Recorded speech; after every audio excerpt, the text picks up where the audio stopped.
எல்லோருக்கும் வணக்கம்.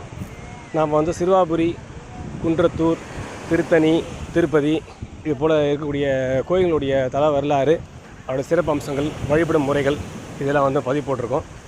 இந்த வாட்டி திருச்செந்தூர் கோயிலுடைய சிறப்பு அம்சங்கள், வழிபடும் முறைகள் பதிவு போடலான்னு சொல்லிட்டு ஒரு விருப்பம்.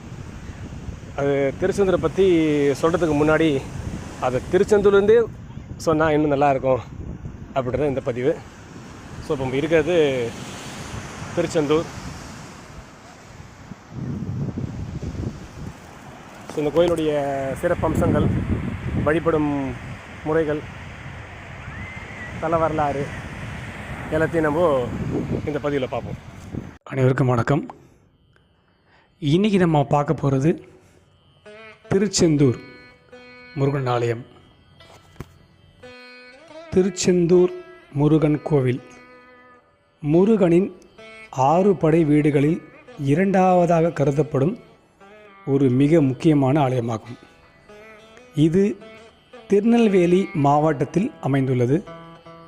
திருச்செந்தூர் என்றால் செழிப்பான நகரம் என்று பொருள். மேலும் இது பல்வேறு பெயர்களில் அறியப்படுகிறது. திருச்செந்தூர் ஆலயத்தின் சிறப்புகள்: முருகனின் 6 படை வீடுகளில் ஒன்று. திருச்செந்தூர் முருகனின் 6 படை வீடுகளில் இரண்டாவது வீடாக இது கருதப்படுகிறது. சூரசம்ஹாரம் திருவிழா இது ஐப்பசி மாதத்தில் இங்கு நடைபெற்று சூரசம்ஹார திருவிழா மிகவும் பிரசித்தி பெற்றதாக இங்கு கருதப்படுகிறது. மேலும் இங்கு உள்ள கடலோரம், கோவில் வளாகம் கடலோரத்தை ஒட்டி அமைந்துள்ளது மிக அருமையான காட்சியாக அளிக்கிறது.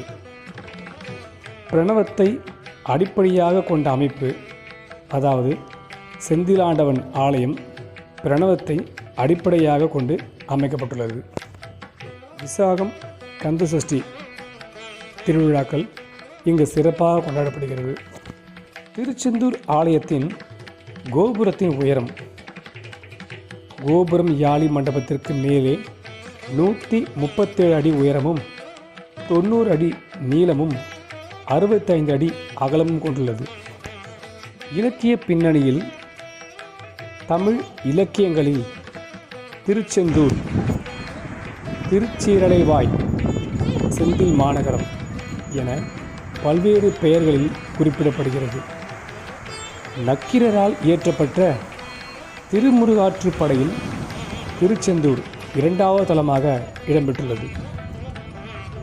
ஸோ திருச்செந்தூர் அப்படின்னு சொன்னாலே கோயில், கடல் மட்டும் இல்லாமல் இன்னொரு முக்கியமான விஷயம் நாழிக்கிணறு.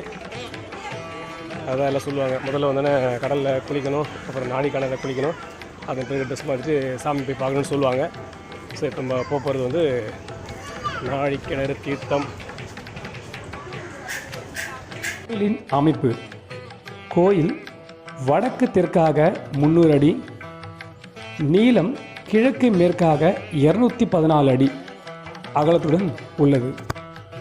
சம்ஹார திருவிழா: முருகன் சூரபத்மனை வென்று அத்தகைய நிகழ்வை நினைவு கூறும் வகையில் சூரசம்ஹார விழா இங்கு சிறப்பாக கொண்டாடப்படுகிறது.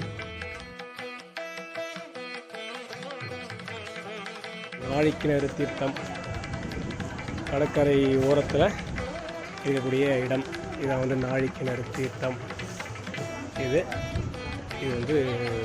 குளிக்கிறாங்க, இதில் தெளிச்சிக்கிறாங்க, தலையில் எடுத்து அப்படி தெளிச்சிக்கிறாங்க.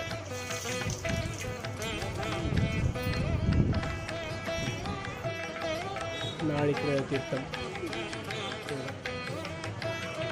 இதுதான் இருக்குது. நாழிக்கிணறு தீர்த்தம் கடற்கரை ஓரத்தில் பக்கத்தில் இருக்குது.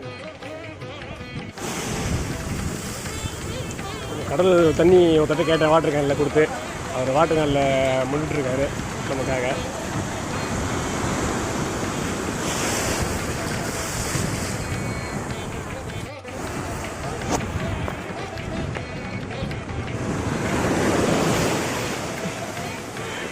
தேங்க்ஸ்ண்ணா.